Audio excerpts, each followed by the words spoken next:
Good evening and Salam Malaysia Madani. You're watching Malaysia Tonight. I'm Jessica Lee. The Sultan of Perak, Sultan Nazrin Shah, today expressed his sorrow over the suffering of the Palestinian people who were victims of the brutality of the Israeli regime. Now, Sultan Nazrin also expressed concerns that the world, which is currently sick, will worsen if the crisis of competition and conflict is allowed to persist.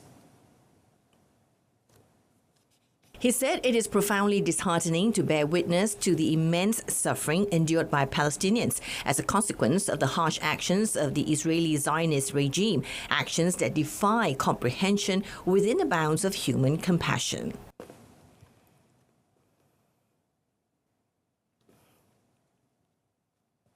Penderitaan yang dialami oleh insan-insan tidak berdosa di bumi Palestin mengembalikan ingatan kepada kata dua yang diungkapkan oleh tentera Athens kepada penduduk Pulau Melos semasa perang Peloponnesia antara Athens dan Sparta pada tahun 416 sebelum Masehi. Sultan Nazrin said this at the Perak Darul Rizwan Pledge of Loyalty and Investiture ceremony in conjunction with His Highness' 67th birthday at Istana Iskandaria in Kuala Kangsar today. He said that selfishness and feeling that only one is right will lead to destruction and even hatred and enmity as the choice of those in power who seem more inclined to compete than to cooperate. Now, touching on the ongoing conflict in West Asia, Prime Minister Datuk Seri Anwar Ibrahim today expressed Malaysia's gratitude for Japan's unwavering commitment to addressing Israeli settlements in Palestine and for providing extensive humanitarian aid to the war-torn Gaza Strip. Now, Datuk Seri Anwar commended Japan's support during a joint press conference with his Japanese counterpart Fumio Kishida, who concluded his two-day working visit today. Commenting further, the Premier also commended Japan's support for peace and stability in a region marred by conflicts between Palestine and Israel, noting that the devastating impact of the recent bombings in Gaza. For his commitment, number one is against the settlements by Israelis into Palestine, and secondly, for his support so that there is peace in the region and total humanitarian assistance into Gaza, because the bombs into Gaza has exceeded the extent of the damage compared to Hiroshima during World War II. Elaborating further on the matter, Datuk Seri Anwar said that Malaysia eagerly anticipates collaborating with Japan, currently a member of the United Nations Security Council or UNSC, to alleviate the suffering of the Palestinian people. Meanwhile, in further enhancing the security and defence cooperation, Japan and Malaysia have confirmed their commitment to accelerate the official security assistance or OSA implementation, focusing on strengthening strategic communication. Today, we are honored to witness. In a significant diplomatic development, Japanese Prime Minister Fumio Kishida said the acceleration of coordination for OSA underscored a mutual commitment, marking a pivotal reference point in the partnership between the two nations. Launched in April this year, Japan's OSA framework is aimed at raising the security capabilities of developing countries, and the beneficiaries are military forces.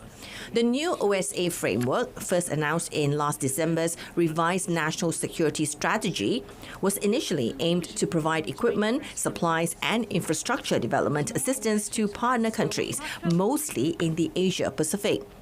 In the current regional and global situation, Kishida pointed out the importance of upholding a free and open international order based on the rule of law. Malaysia and Japan upgraded their ties from an enhanced partnership to a strategic partnership in 2015, when Kishida visited Malaysia as foreign minister. Now, the Health Ministry, or MOH, will evaluate the necessity before freezing the leave of its staff throughout the country in preparation to deal with floods due to the northeast monsoon season. Now, Health Minister Dr. Zaliha Mustafa said that as of now, there was no need for such a move as the flood situation in the country was still under control. However, she said the ministry has made preparations to address the disaster from various aspects, including providing facilities, medications and so on.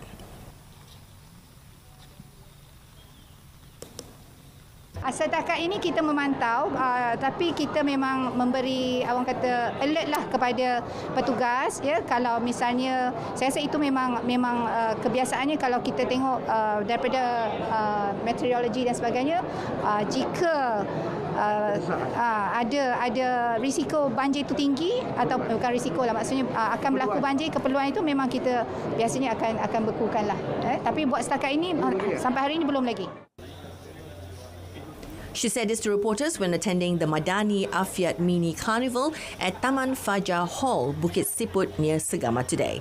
Dr. Zaliha said the ministry was always vigilant about food preparation during floods, as water sources can easily become contaminated.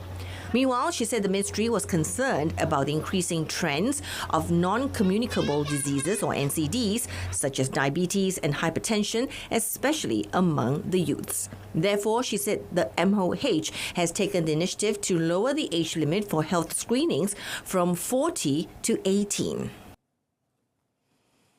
Now, more Rahmah sales programs will be carried out in Sabah, Sarawak and Labuan to ensure reasonable prices of chicken. Now, Acting Domestic Trade and Cost of Living Minister Datuk Armizan Muhammad Ali said the ministry would also ensure that the supply of chicken would be increased, but the price to be maintained at a discounted rate of 10 to 30%. He said the approach is taken as one of the intervention strategies to enable the low and middle income people to be able to buy chicken at reasonable prices.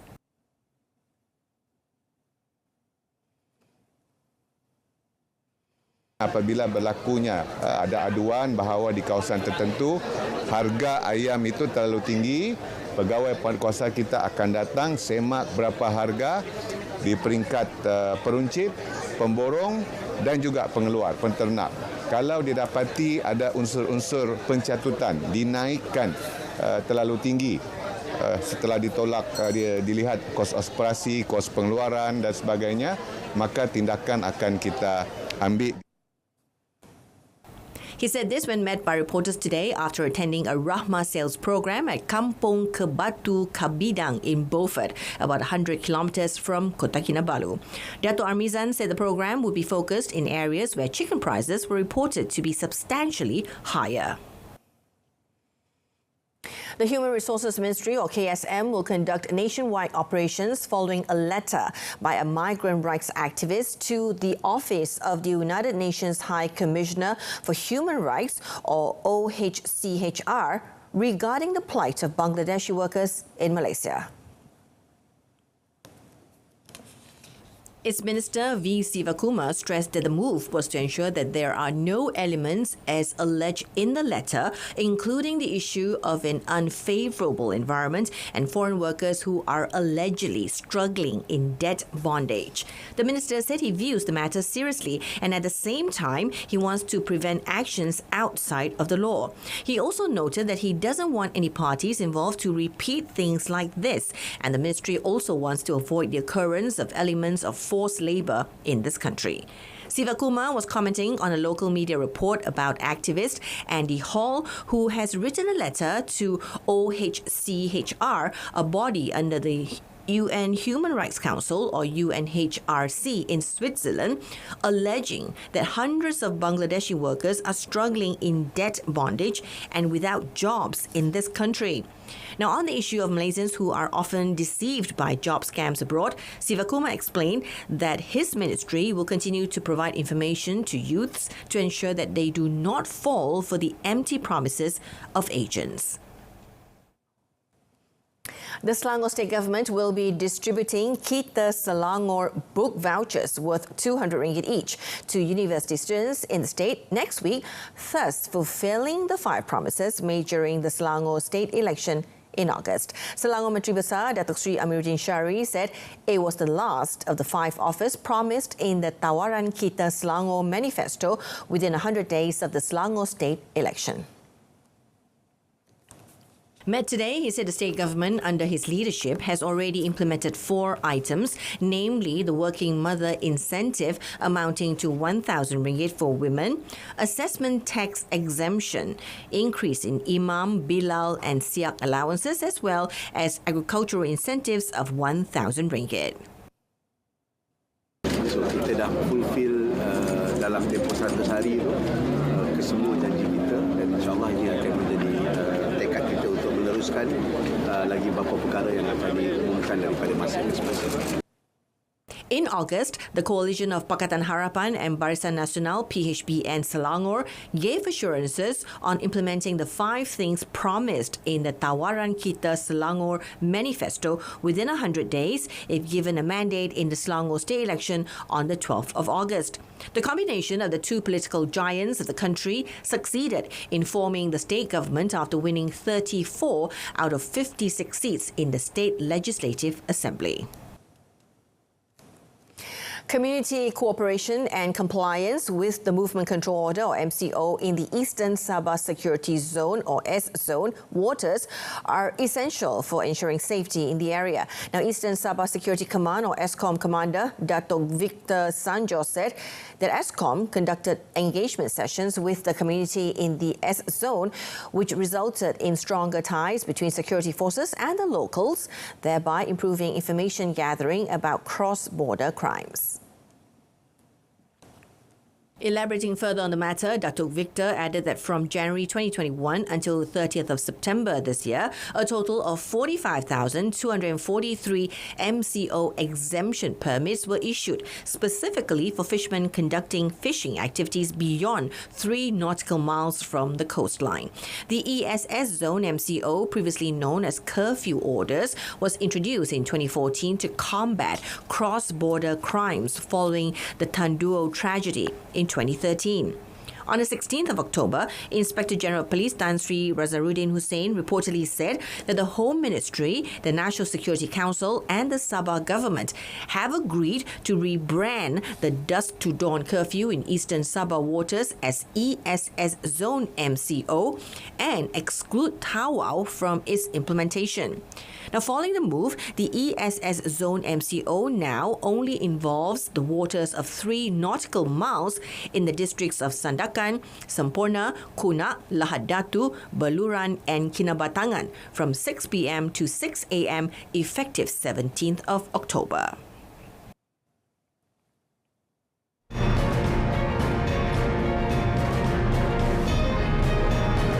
Coming up in our business segment, TNB and Petronas collaborates to explore carbon capture and storage technology. Now, Malaysia is optimistic that foreign direct investments or FDIs from Japan will exceed 30 billion or $6.33 billion in 2023, signifying Japanese investors' unwavering confidence towards Malaysia, according to Prime Minister Datuk Seri Anwar Ibrahim today. Now, he said Investment, Trade and Industry Minister Tengku Datuk Seri Zafrul Tengku Abdul Aziz had informed him that there would be new investments coming from Japan this year. This year, we have commitment of FDI from Japan that exceed 30 billion ringgit, United States $6.33 billion. This is very impressive from companies that is already investing in Malaysia, who without exception made this commitment with the ambassador present, that they all had committed themselves to increase and extend and expand their development into Malaysia, and of course through MITI. He said this during a joint press conference with Japanese Prime Minister Fumio Kishida in Putrajaya today. Kishida is on a 2-day working visit to Malaysia. On another note, Datuk Sri Anwar said that as members of the Asia Zero Emissions Community, both Malaysia and Japan are committed to increasing efforts to decarbonize and achieve greater zero greenhouse gas emissions aspirations. The energy transition is given a priority in our discussions, and we are part of the Asia Zero Emissions Community, and we look forward to this enhancement of collaboration with Japan, because we have had this LNG export via Petronas for decades, and I think this is something that the Prime Minister and his delegation is very keen to do. In 2022, LNG accounted for a major portion of Malaysia's exports to Japan, comprising 31% of total exports to the country. Selangor Menteri Besar Datuk Sri Amiruddin Syari urged everyone to grab the economic opportunities within the state in light of a painstaking post-COVID-19 pandemic economic recovery work. Mampu melepasi cabaran pada masa depan dan terus memasak diri kita as a best state in Malaysia, dan juga saya ada cita-cita ingin menjadikan we are the best state in Southeast Asia ataupun di dalam negara-negara Asia.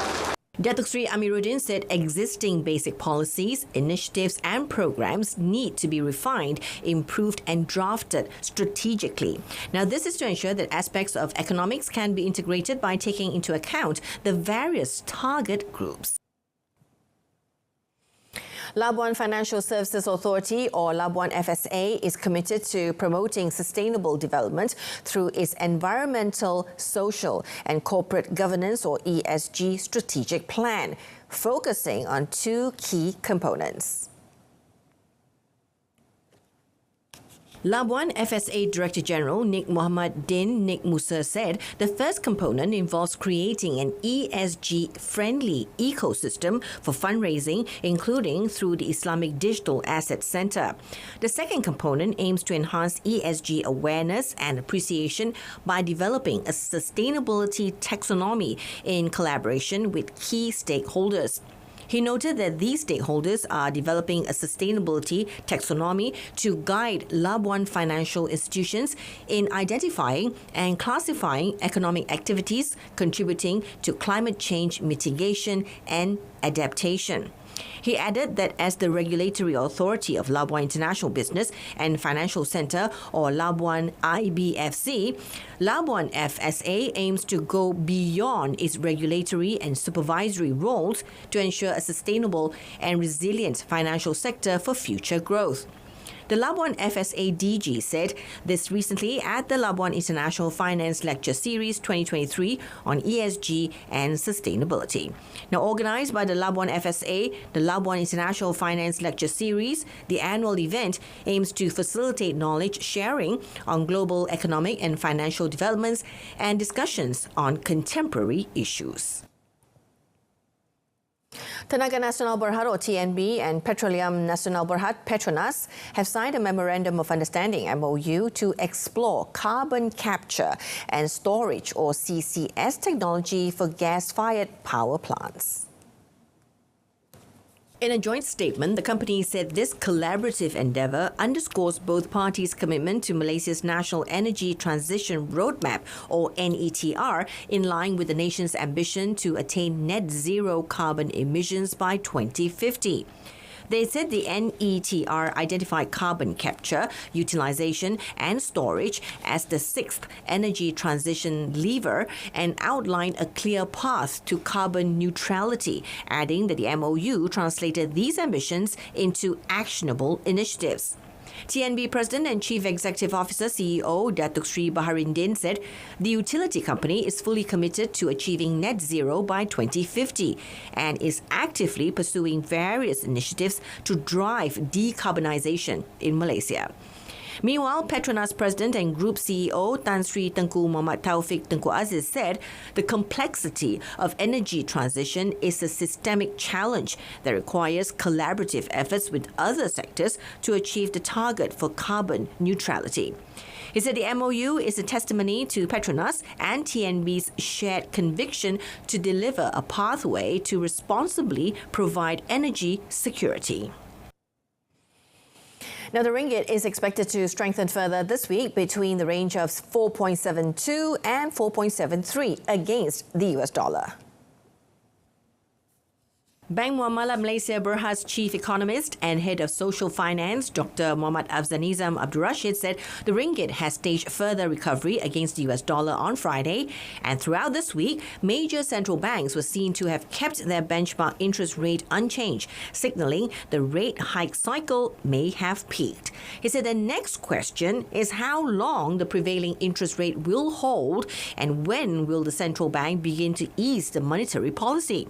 So this will be based on the incoming data points before any shift in stance would occur, and the ringgit has also been in an oversold position for some time. Meanwhile, SBI Asset Management Managing Partner Stephen Ince said he expects the ringgit rally to extend on the dovish US Federal Reserve or Fed pivot, but gains could be limited by local and European economic concerns.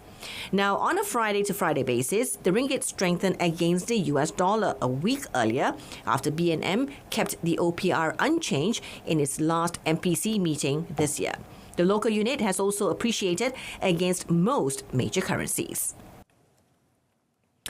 The stock market investors will be watching out for some local economic data to be released in the coming week, including the Service Producer Index for the third quarter of 2023 and Industrial Production Index for September.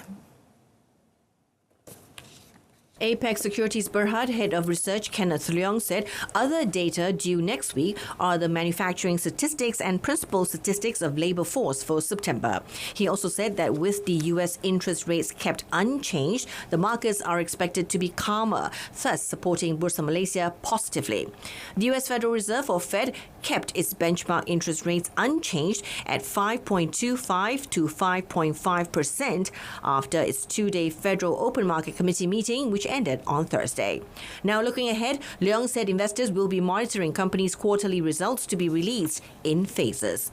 Nonetheless, he said the local bourse is likely to stay quiet towards the end of next week ahead of the Deepavali celebration. He expects the benchmark FTSE Bursa Malaysia KLCI to see an uptick to around the 1,460 level next week. Meanwhile, Rakuten Trade Syndrome Berhad Equity Research Vice President Tong Pak Leng said investors remained vigilant about the unfolding geopolitical crisis in West Asia.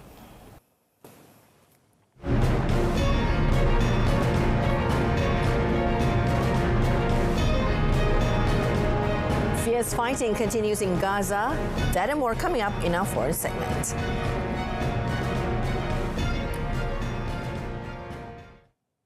Now, fighting raged on in Gaza Sunday for the 30th day since Hamas freedom fighters stormed across the Israeli border. Now, since then, Israel has relentlessly bombarded the Gaza Strip and sent in ground troops, with the health ministry in the Hamas-run Palestinian territory saying 9,770 people have been killed, around two-thirds of them women and children.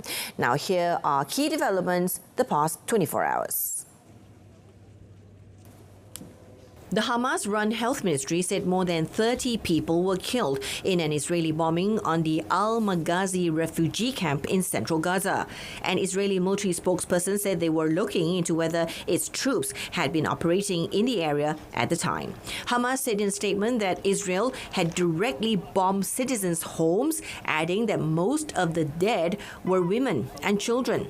The health ministry said at least 15 people were killed when Israel struck the Al-Fakura school in Jabalia refugee camp operated by the United Nations Agency for Palestinian Refugees, UNRWA. A ministry spokesperson said thousands of displaced Palestinians were sheltering at the school in the north of the Palestinian territory when it was hit. Turkey, meanwhile, said it was recalling its ambassador to Israel and breaking off contacts with Prime Minister Benjamin Netanyahu in protest at the bloodshed in Gaza.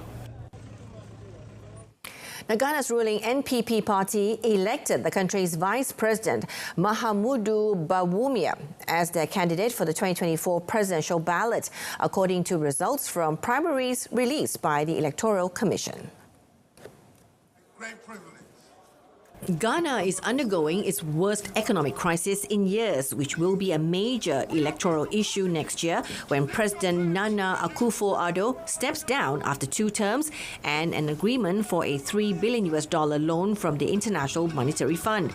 According to the final results, Bawumia won 61.4% of the votes, while his nearest rival, Kennedy Oheni Agyapong, won 37.4%. Bawumia, a former deputy central bank governor, had been widely touted by pollsters to win the New Patriotic Party or NPP candidacy and will face opposition National Democratic Congress candidate, ex-President John Dramani Mahama, at the end of next year.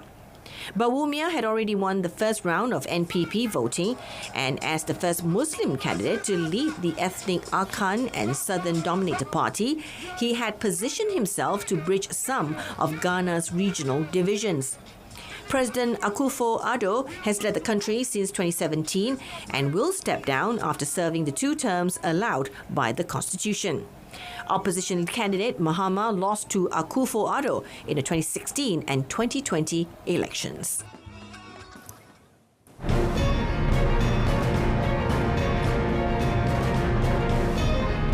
Next up in sports, young Tigers need to buck up.